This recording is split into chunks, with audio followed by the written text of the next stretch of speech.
नमस्कार, बहुत स्वागत है आप सभी का। मैं हूं आपके साथ नैना यादव। आप देख रहे हैं इंडिया डेली। पाटलिपुत्र की पॉलिटिक्स लेकर हाजिर हूं मैं। बिहार में चुनाव है, लेकिन उसके पहले एक अलग हलचल नजर आती है। बिहार मदरसा शिक्षा बोर्ड के 100 साल पूरे होने के मौके पर नीतीश सरकार की ओर से पटना में बड़ा भव्य कार्यक्रम आयोजित किया गया। पूरे बिहार से मुस्लिम समुदाय के लोग इस समारोह में शामिल होने के लिए आमंत्रित थे। जाहिर है ये कार्यक्रम चुनाव से पहले मुस्लिम वोट बैंक को लुभाने के लिए था, लेकिन इस आयोजन में दो ऐसी घटनाएं हुई जिन्हें नीतीश के मुस्लिम कार्ड पर उल्टा दांव माना जा रहा है। पहली तो ये कि आयोजन में जब नीतीश को फर वाली मुस्लिम टोपी ऑफर की गई, तो टोपी ऑफर जब उनको की गई तो उन्होंने खुद पहनने की बजाय अपने मंत्री जमा खान को ये टोपी पहना दी। देखिए जरा, ये दो तस्वीरें हैं। ये दो तस्वीरें, पहली जो तस्वीर जब उन्हें ये टोपी पेश की गई तो उन्होंने खुद नहीं पहनी, लेकिन उन्होंने अपने साथी को ये टोपी पहना दी। अब विरोधियों, खास तौर पर आरजेडी नेताओं का कहना है कि नीतीश ने मुस्लिम टोपी पहनने से इनकार किया है। उनका मुस्लिम प्रेम मात्र दिखावा भर है और कुछ नहीं, और उसकी ये तस्वीर जो है वो कार्यक्रम की सामने आई है। अब दूसरी तस्वीर भी हम आपको दिखाते हैं। मदरसों शिक्षकों के एक गुट ने, कुछ शिक्षकों ने जमकर हंगामा कर दिया। अब बताया जा रहा है कि सीएम नीतीश के अल्पसंख्यक संवाद कार्यक्रम से निकलने के बाद में मदरसा बोर्ड के कुछ शिक्षकों ने पेंडिंग वेतन को लेकर जोरदार नारेबाजी शुरू की, जबकि सीएम नीतीश कुमार यहां पर अल्पसंख्यकों से संवाद करने के लिए और अपनी सरकार के कामों की याद दिलाने के लिए पहुंचे थे।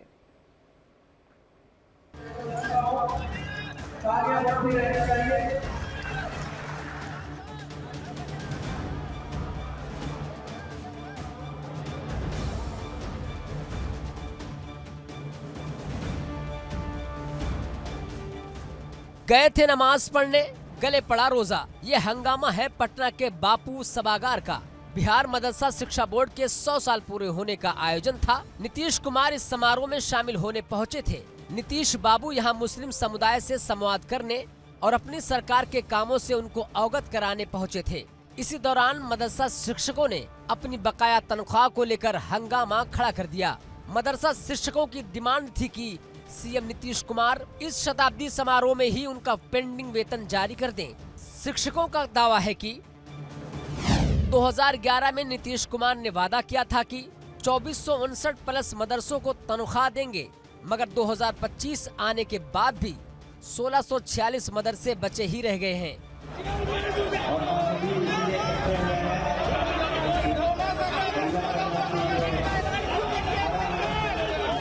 बताया जा रहा है कि शिक्षकों से कहा गया था कि उनके मानदेय के लिए नीतीश कुमार बड़ा ऐलान करेंगे, लेकिन सीएम की स्पीच में ऐसा कुछ नहीं था, जिसके बाद पूरे सभागार में हंगामा शुरू हो गया।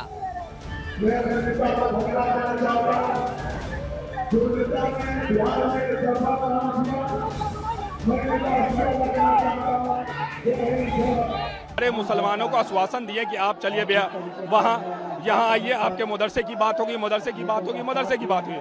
हम लोग उस मदरसे के मुद्दे की 1987 आप समझ सकते हैं, 1987 से लेके 2025 होने के लिए जा रहा है। 2459 मदरसा है, जिसमें से कुछ चुनिंदा मदरसा को इन्होंने अप्रूव किया, सैलरी चालू की। 1646 मदरसे का बात यहाँ चल रहा है। 1646 मदरसे के लिए परवेज पूरे बिहार में घूमे, मदरसा में सारे लोगों को कहें चलिए मेरे साथ। जो भी लोग हैं यहाँ, जो भी मौलाना, ये जो भी है, बहुत लोअर फैमिली से आते हैं, ठीक है। आप सोच सकते हैं कि 10,000 लोगों को नीतीश कुमार रोजगार नहीं दे सकते हैं, वो किस चीज की बात करने के लिए आए हैं। जो सन 2011 से हमको बेवकूफ बनाया जा रहा है और बार बार मदरसा का इंक्वायरी करवाया जा रहा है। मदरसा 2459 प्लस 1 के बचे हुए 1637 मदरसा को सरकार ग्रांट दे, वरना हम विरोध करेंगे सरकार का, नीतीश कुमार का हम विरोध करेंगे।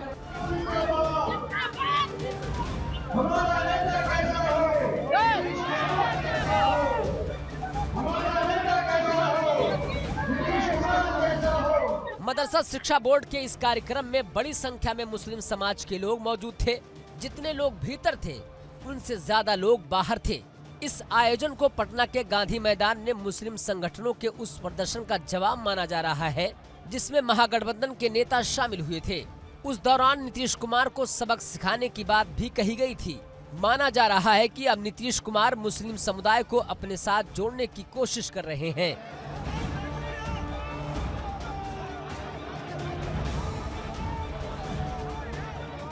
पहले ही सरकार में कुछ नहीं था। हम लोगों की जब सरकार बनी उसके बाद हम लोगों ने काम करना शुरू किया और उसके पहले कोई काम करता था जी कितना बुरा हाल था, कुछ काम नहीं किया, पहले बुरा हाल था। और हम लोग को 24 नवंबर 2005 को एनडीए की सरकार बनी, तब से हम लोग बिहार के विकास में लगे हुए हैं और राज्य में काम करा रहे हैं। और एक बार और मान लीजिए कि 2005 से पहले मुस्लिम समुदाय के लोगों के लिए काफी काम नहीं किया जाता था और नई सरकार के गठन के बाद से ही मुस्लिम समुदाय के लिए सब काम करना शुरू किया।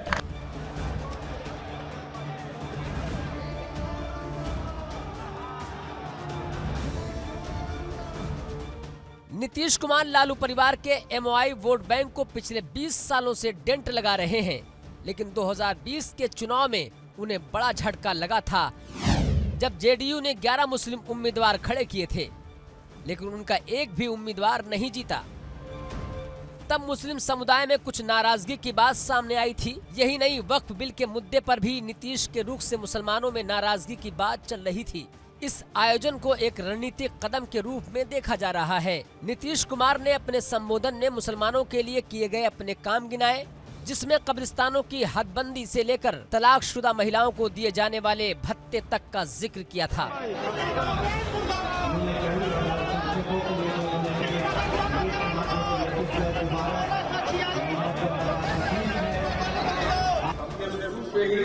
सभी तबकों के लिए विकास किया है, चाहे हिंदू हो, मुस्लिम हो, अपर कास्ट हो, पिछड़ा हो, अति पिछड़ा हो, दलित हो, महादलित हो, सभी के लिए हम लोगों ने काम किया, सबके लिए काम कर रहे हैं। अब आप जानते हैं केंद्र में थे तब भी कहते थे कि इन लोगों को भी मिलना चाहिए, सबको मुस्लिम कम्युनिटी को तो मिलेगा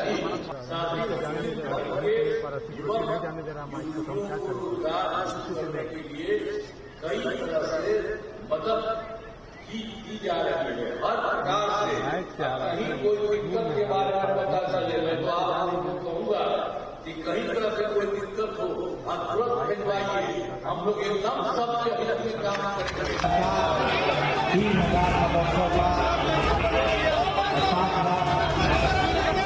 पूरे बिहार से मुस्लिम समुदाय को पटना बुलाकर जदयू अपनी ताकत और समर्थन प्रदर्शित करना चाहती थी। आयोजन को सफल बनाने के लिए पार्टी ने कोई कसर नहीं छोड़ी। संगठनात्मक स्तर पर व्यापक तैयारियां की गई थी ताकि ये समागम ऐतिहासिक बन सके और महागठबंधन को करारा जवाब भी। मुस्लिम समुदाय का एक तबका एक बार फिर से नीतीश कुमार का गुणगान करने लगा है।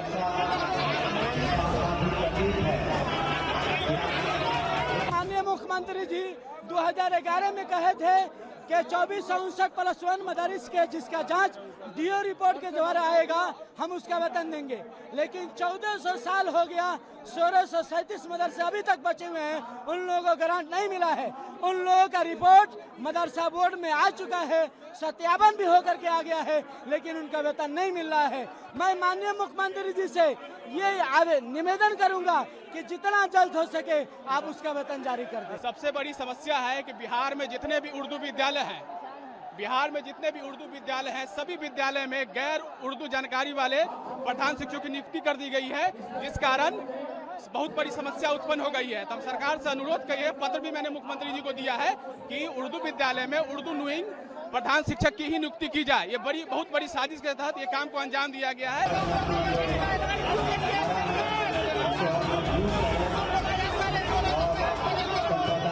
मगर इस आयोजन में एक दूसरा विवाद भी खड़ा हो गया।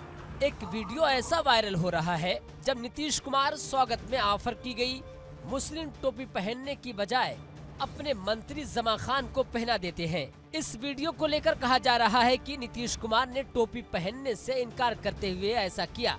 आरजेडी नेता मृत्युंजय तिवारी तो यहाँ तक आरोप लगा रहे हैं कि नीतीश कुमार के लिए किसी के मन में सम्मान नहीं है। सीतामढ़ी में वो माथे पर टीका नहीं लगवाते, मदरसा बोर्ड के कार्यक्रम में टोपी पहनने से इनकार कर देते हैं। मुख्यमंत्री जी को पता है कि अगर टोपी पहन लेंगे तो आरएसएस और भारतीय जनता पार्टी नाराज हो जाएगी। भारतीय जनता पार्टी की नाराजगी ये नहीं झेलना चाहते हैं, क्योंकि सत्ता और स्वार्थ की राजनीति इन पर इतना हावी हो गई है कि अब विचारों को परित्याग कर चुके हैं और पूरी तरह से आरएसएस और भारतीय जनता पार्टी के विचारों के साथ चलने के लिए नीतीश कुमार जी लगातार सत्ता और स्वार्थ में उनके हितों का रक्षा करने में लगे हुए हैं। और जिस तरह की कवायद नीतीश कुमार जी के द्वारा आज की गई और अल्पसंख्यक समाज के कार्यक्रम में, मदरसा बोर्ड के कार्यक्रम में मुख्यमंत्री जी के द्वारा टोपी से इनकार, ये स्पष्ट करता है कि मुख्यमंत्री जी अब अक़लियतों के लिए सिर्फ ढोंग की राजनीति करते हैं।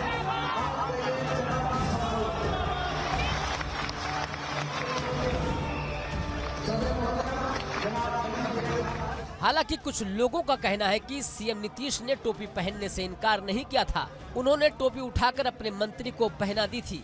सीएम नीतीश कुमार पहले भी ऐसा करते रहे हैं। कई बार जब उन्हें कोई माला पहनाने की कोशिश करता है तो वो माला उसे ही पहना देते हैं। सार्वजनिक मंचों से उनकी ऐसी कई तस्वीरें सामने आ चुकी हैं। लिहाजा इस वीडियो को लेकर राजनीति की जरूरत नहीं है। बहरहाल देखना होगा कि मुस्लिम समुदाय से नीतीश कुमार का ये संवाद विधानसभा में जेडीयू को कितना लाभ पहुंचाता है और एनडीए का नंबर कितना बढ़ाता है। Bureau report, India daily.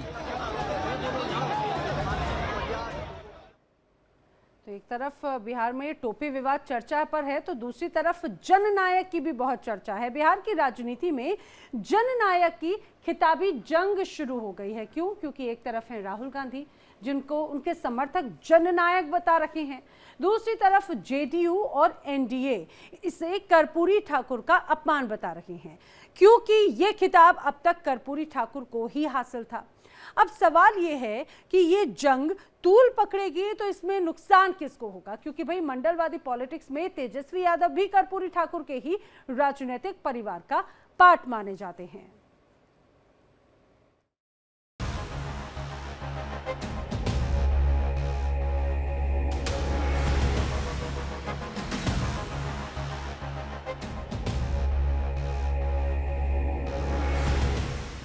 Bihar की राजनीति में जननायक की खिताबी जंग शुरू हो गई है। एक तरफ राहुल गांधी को उनके समर्थक जननायक बता रहे हैं तो दूसरी तरफ जेडीयू और एनडीए इसे कर्पूरी ठाकुर का अपमान बता रहे हैं, क्योंकि ये खिताब अब तक कर्पूरी ठाकुर को ही हासिल था।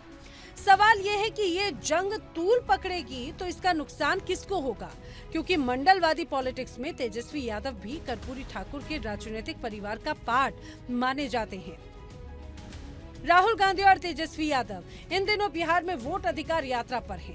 एसआईआर का मुद्दा उठाकर लगातार वो चुनाव आयोग और एनडीए पर निशाना साध रहे हैं।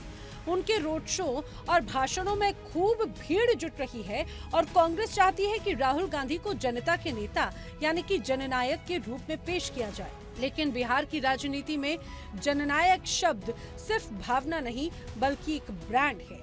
पूर्व मुख्यमंत्री कर्पूरी ठाकुर को जननायक कहा जाता है, लेकिन उनकी पूरी विरासत एंटी कांग्रेस रही। इस वक्त जब कांग्रेस राहुल गांधी की छवि को गरीबों और आम जनता के नेता की तरह गढ़ना चाहती है तो विरोधियों को अटैक का मौका मिल गया। राहुल गांधी जी लगातार आम लोगों की समस्याओं पर जनहित में आवाज मुखर करने वाले नेता हैं। महात्मा गांधी जी, पंडित नेहरू और बाबा साहब भीमराव अंबेडकर की बातों को आत्मसात करते हुए वो समाज के अंतिम पायदान पर बैठे हुए लोगों को मुख्य धारा में जोड़ने की कवायद कर रहे हैं। इसलिए राहुल गांधी जी बिहार नहीं पूरे देश के लिए जननायक हैं और ये बात सबको स्वीकार्य होनी चाहिए और ये उन्हें समझना चाहिए कि जो जनहित में आवाज उठाएगा वही इस देश का जननायक होगा।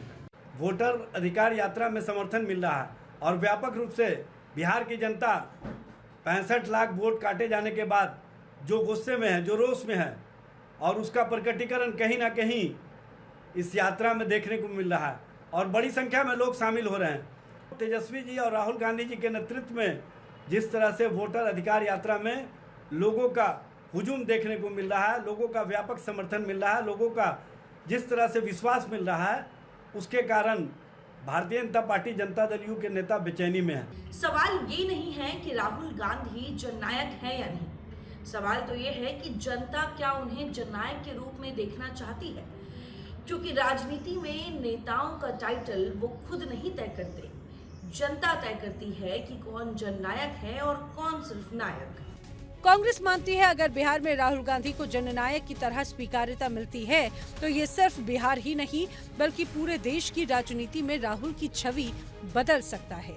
लेकिन राहुल गांधी को जननायक कहने पर सबसे तेज हमला नीतीश कुमार की पार्टी के नेताओं ने बोला। उनका आरोप है कि कांग्रेस और आरजेडी दोनों मिलकर कर्पूरी ठाकुर की विरासत छीनने की कोशिश कर रहे हैं। बिहार में इस वर्ष चुनाव है। राहुल गांधी जी लगातार बिहार में है, दौरा कर रहे हैं, यात्रा कर रहे हैं। कांग्रेस और राजद के लोग उनको असली वस्तु स्थिति नहीं बता रहे हैं, उनको राजनीतिक रूप से फुलाने में लगे हुए हैं। तेजस्वी यादव जी उनको प्राइम मिनिस्टर बनाने में लगे हैं और लोग उनको बिहार में जननायक की उपाधि दे रहे हैं।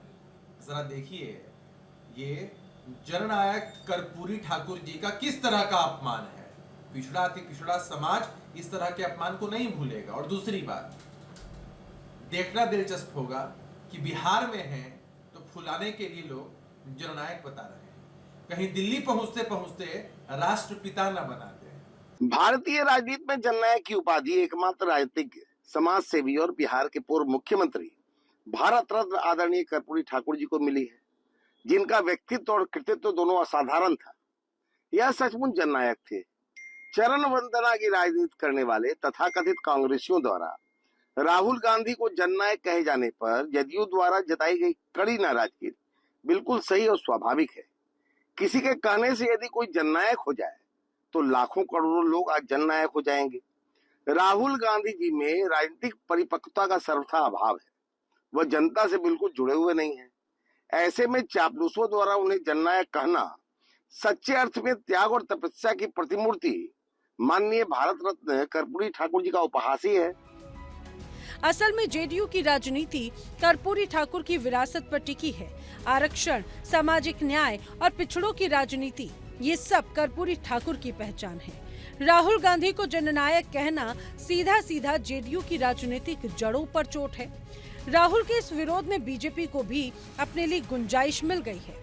पीछे में गांधी लिखने थे, ये लिखने से काम चलेगा क्या? भाई कहते हैं कि चोरी कर लिया वोट। अभी बताइए, जिसने इस देश पर इमरजेंसी लगाया हो, इस देश पर इस देश के लोगों को जो राजनीतिक कार्यकर्ता थे उनको जेल में डालने का काम किया हो, वैसे लोगों के मुंह से ये ठीक लगता है क्या? इस देश में यदि कश्मीर हमसे अलग दिखता है, जिसको मोदी जी ने एक किया, वो भी कांग्रेस का देन है। आज यदि हम गरीब हैं, बिहार का अपना संसाधन मात्र 60,000 करोड़ रुपया है, 40 साल कांग्रेस ने लूटा इस प्रदेश को। अब बड़ा सवाल ये है कि क्या राहुल गांधी और कर्पूरी ठाकुर एक ही धरातल पर खड़े हैं? जवाब है नहीं। कर्पूरी ठाकुर ने राजनीति नीचे से ऊपर तक की। वो साधारण पृष्ठभूमि से आए और गरीबों, पिछड़ों की आवाज बने। उनके फैसले जैसे आरक्षण लागू करना, सामाजिक न्याय की लड़ाई, इससे वो जननायक बने। देखिए, कर्पूरी ठाकुर और राहुल गांधी की राजनीति में एक बड़ा फर्क है। फर्क ये कि कर्पूरी ठाकुर सत्ता से बाहर रहकर भी जनता की लड़ाई लड़े, लेकिन राहुल गांधी लंबे समय से सत्ता से दूर रहने की वजह से सत्ता में वापसी की लड़ाई लड़ रहे हैं। इसीलिए शायद कुछ लोगों को राहुल गांधी के ऊपर जननायक टाइटल पसंद नहीं आया और कुछ लोगों का ये भी मानना है कि ये कर्पूरी ठाकुर का अपमान है। लेकिन राहुल गांधी इसके उलट राजनीतिक वंशवाद की उपज माने जाते हैं। उनका परिवार सत्ता के शिखर पर रहा है। राहुल गांधी को लगातार इमेज बिल्डिंग की जरूरत रही है। कांग्रेस अब कर्पूरी ठाकुर की विरासत का सहारा लेकर राहुल गांधी को जननायक की छवि देना चाहती है। सवाल यह है कि क्या जनता इस तुलना को स्वीकार करेगी?